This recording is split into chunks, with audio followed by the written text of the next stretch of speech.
Ok, bonjour les gars, bienvenue dans cette nouvelle vidéo. La dernière fois, on avait entamé une série sur l'apprentissage par renforcement. Bon, on n'avait pas commencé la vidéo, mais cette fois-ci, on va commencer l'implémentation, les gars. Donc, je vous avais parlé d'un projet sur lequel j'avais travaillé qui consistait à créer une voiture qui va se déplacer dans un environnement en apprenant tout seul, les gars. Donc, tout de suite, on va démarrer le projet, les gars.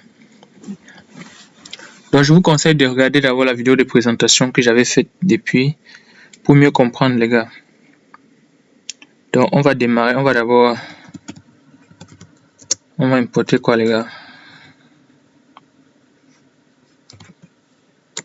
On va utiliser Pygame pour implémenter l'environnement, les gars. Et on peut encore importer quoi maintenant? Bon, importons juste ça pour l'instant.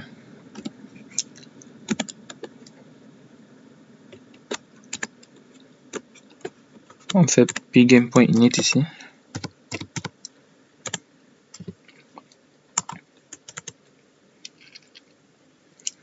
Bon, on va créer une classe qui va nous permettre de gérer nos configurations. Pour ne pas créer des variables,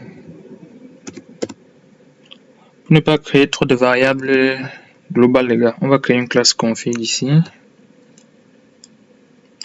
fait, cette classe va nous permettre de stocker nos variables globales. Par exemple, on va stocker la taille de notre fenêtre ici, regardez.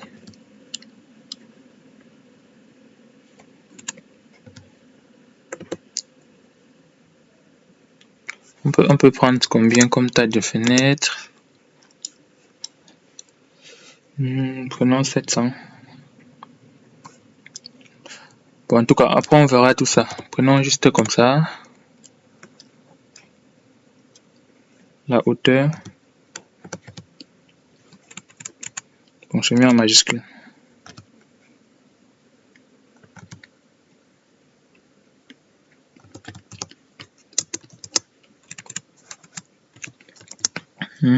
On peut mettre combien? 700. Bon, en tout cas, mettons, on verra tout ça après. Si après la taille ne nous correspond pas, on pourra changer. Ça, c'est la taille de nos fenêtres. Ça, sont des exemples de... Comme j'ai dit, les gars, on va stocker ici nos variables globales. Mais pour l'instant, maintenant, créons notre classe qui va considérer... créons la classe de notre environnement. Parce que dans notre environnement, on aura quoi? On aura une route, on aura la gravité, on aura notre voiture.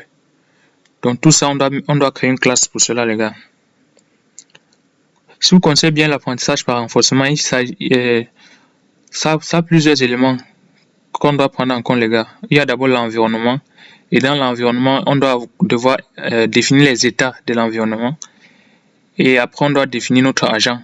Et notre agent peut effectuer des actions. Donc, pour l'instant, créons l'environnement.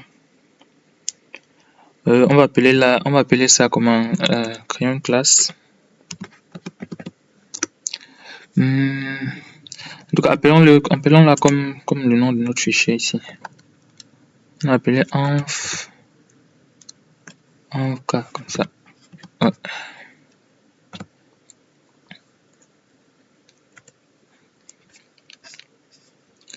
J'ai mis L ici, classe. Donc, créons le constructeur init.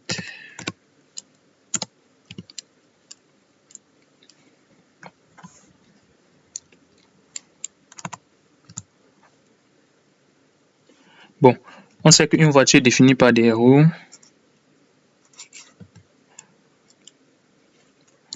La roue ici, ça serait là. Ça peut être le rayon de ces... Parce que je pense, la roue ici, on va mettre les rayons des deux roues, les informations sur ces deux roues. Parce que c'est juste une voiture en deux dimensions. Après, on aura quoi? On a la largeur de notre voiture.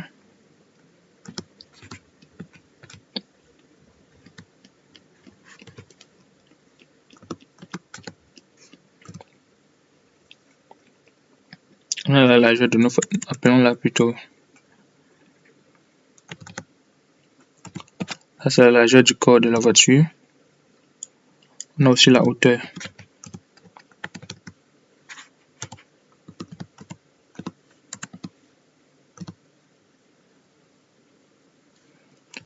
Bon, on peut aussi avoir la masse de la voiture. On peut aussi avoir sa vitesse. On peut dire sa vitesse de pointe. Vu qu'il se déplace juste sur une seule direction, on va dire vitesse en X comme ça.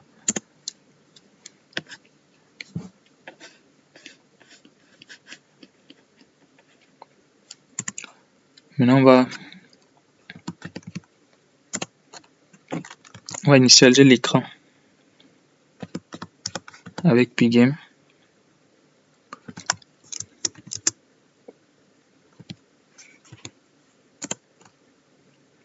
Bon, pour l'instant, on configure d'abord l'affichage de Pygame. C'est display, je crois. Pour display, c'est .set mode. Maintenant, on va définir. Vu qu'on a fait config ici, les gars, on peut maintenant passer la taille de notre écran ici. Donc, on va faire juste config.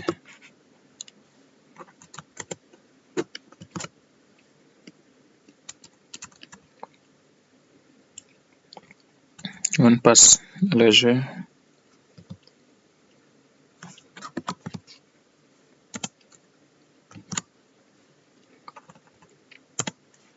Voilà, là on est bon. On peut aussi faire self.clock pour Pygame toujours. Ah non, pour l'horloge c'est clock, non?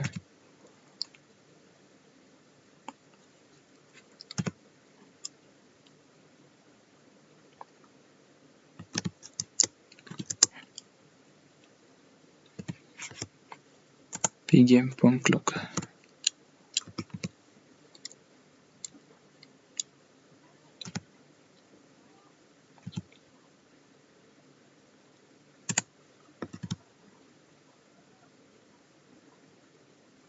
Ah, c'est pas Pygame.clock, je pense que c'est Pygame.time. Voilà. Oh, je me trompe toujours, les gars. Voilà, Pygame.time.clock, c'est ça. Et n'oublions pas la parenthèse. Après, on peut maintenant définir les roues de notre voiture. Self.roue. Comme ça, égale à roue.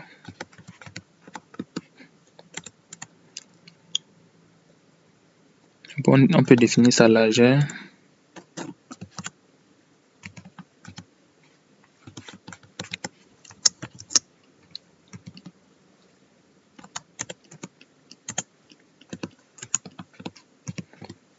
Ça sont les informations sur notre voiture, les gars. On a défini la largeur, on définit naturellement la hauteur.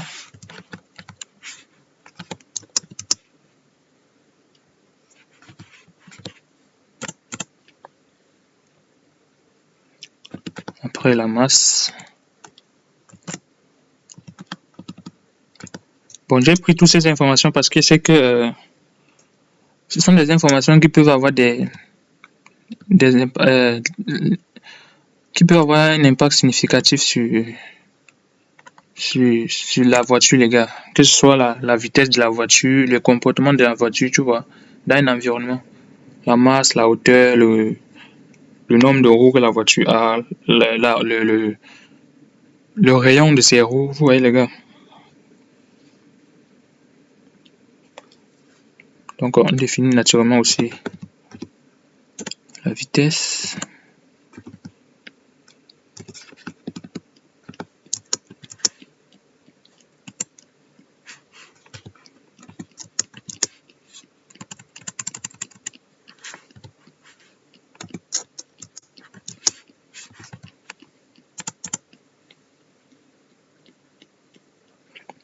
Bon, on va créer une fonction de reset ici.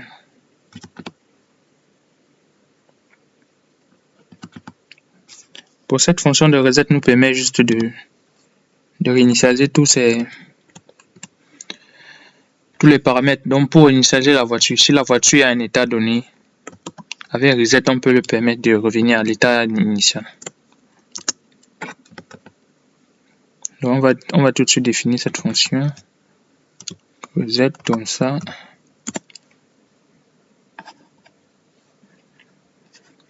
Maintenant, dans cette fonction de reset, on peut définir la position de la voiture.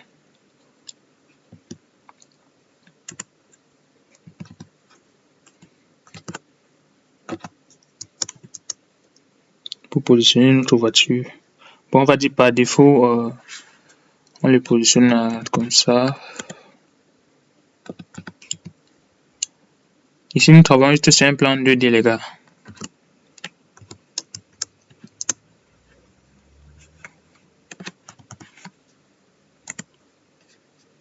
On va passer self ici pour qu'il ne soit pas fâché. Voilà. Bon, on va aussi, par défaut, lui définir. On peut le définir quoi? Lui définir une direction. Soit pas à gauche, soit pas à droite. On va le faire self. Point direction.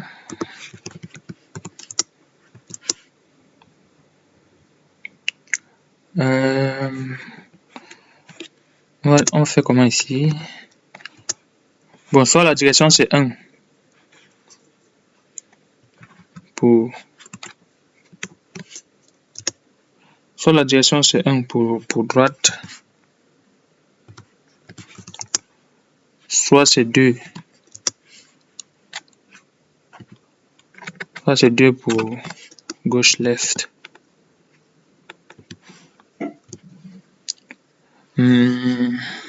Bon, pour faire ça, on va d'abord définir aussi une classe ici, ou peut-être un type ici, qui contiendra ces informations. On peut définir quoi? Une classe ou un type? Définissons une classe, quoi. Faisons classe, appelons la direction. On va dire que c'est un type énumératif. Appelons enum ici.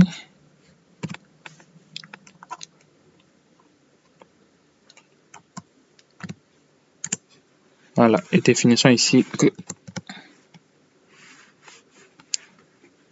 on a dit droite.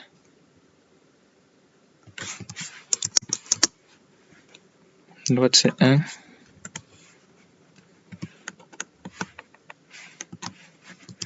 Et gauche c'est 2.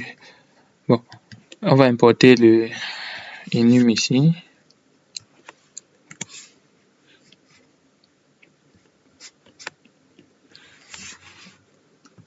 On va faire from.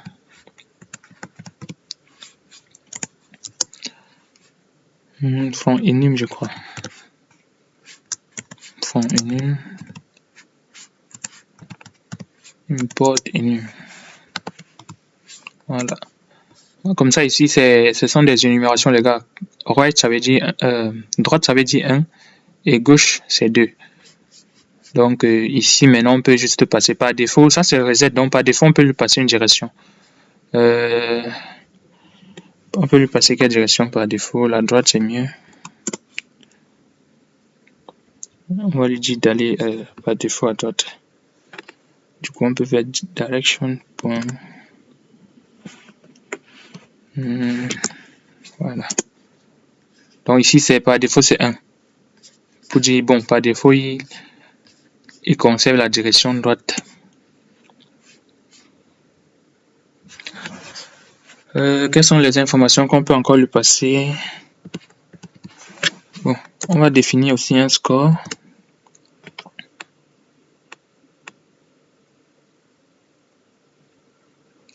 Est-ce qu'on va le faire maintenant, les gars?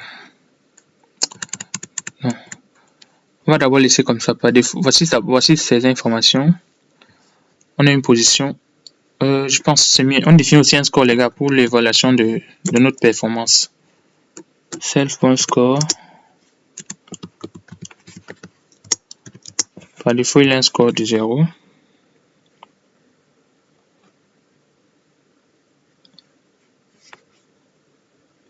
Donc là, je pense que c'est bon.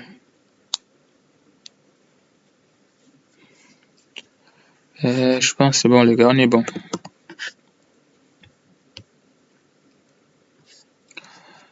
Bon là les gars, on a créé juste la classe de notre voiture,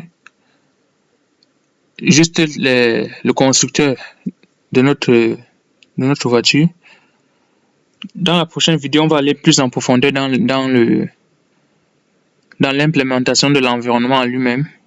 L'environnement en lui-même, c'est-à-dire implémenter la physique de l'environnement, que ce soit la gravité, comment la route aussi, parce que la route, on doit faire une route un peu sous forme de sinus, et comment la voiture interagit avec la route. Je pense qu'on doit faire ça dans la prochaine vidéo les gars. J'essaie de faire des vidéos un peu courtes comme ça pour que vous puissiez comprendre les petits bouts de code comme ça les gars. Donc à la prochaine pour la prochaine vidéo les gars. D'ici là, portez-vous bien.